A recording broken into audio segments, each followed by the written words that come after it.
আসসালামু আলাইকুম। আমি ডাক্তার বদরুদ্দোজা। আমি ইউরোলজি বিশেষজ্ঞ চিকিৎসক। বর্তমানে সহকারী অধ্যাপক হিসেবে কর্মরত আছি জাতীয় ক্যান্সার গবেষণা ইনস্টিটিউট ও হাসপাতালে। সন্তান হচ্ছে না। একটি খুব টেনশনের বিষয়। পিতার জন্য, মাতার জন্য, পরিবারের সমস্ত সদস্যদের জন্যই এটি একটি ভয়ানক সমস্যা। আসলে এটা যতটুকু না শারীরিক সমস্যা, তার চেয়ে বেশি পারিবারিক সমস্যা। কারণ আমরা বিভিন্ন ধরনের সামাজিক চাপের ভিতরে থাকি, মাতা পিতা দুজনেই। সন্তান হচ্ছে না, এ দায় কি কেবল স্ত্রীর? এখানে কি পুরুষের কোনো দায় নেই?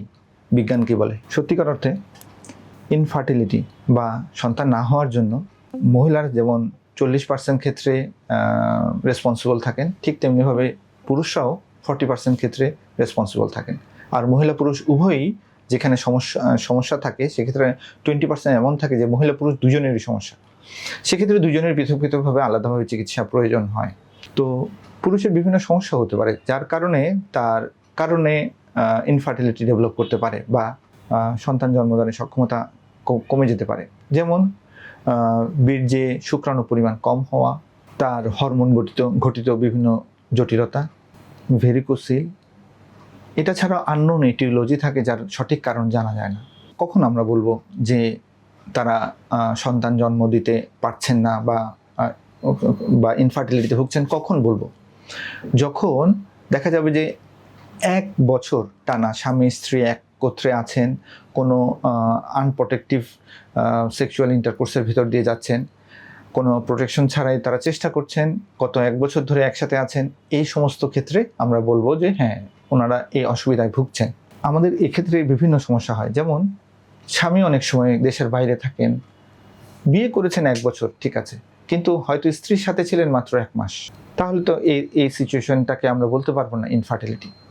আবার স্বামী স্ত্রীর একসাথে থাকার কিছু সময় আছে, বিশেষ করে মেয়েদের ওভুলেশন পিরিয়ড বলে একটা পিরিয়ড আছে, যেটা তার রজচক্রের বা তার মাসিক সাইকেলের একটা নির্দিষ্ট সময় আছে, যে সময় সে অত্যন্ত ফার্টাইল থাকে।